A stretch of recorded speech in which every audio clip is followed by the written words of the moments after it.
ছায়াবাজি পুতুল রূপে বানায়া মানুষ, যেমনি নাচাও তেমনি নাচি, পুতুলের কি দোষ? তুমি ছায়াবাজি পুতুল রূপে বানায়া মানুষ, যেমনি নাচাও তেমনি নাচি, পুতুলের কি দোষ?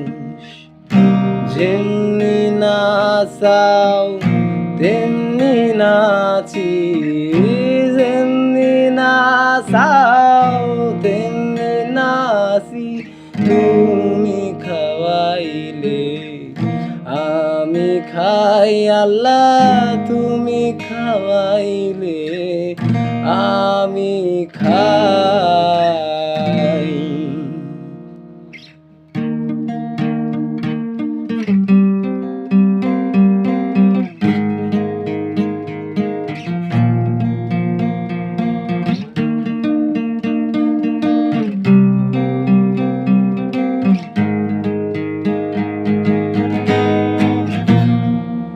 হাকিম হইয়া হুকুম করো, পুলিশ হইয়া ধরো, সর্প হইয়া দংশন করো, ও দাবিয়া ছাড়ো। তুমি হাকিম হইয়া হুকুম করো, পুলিশ হইয়া ধরো,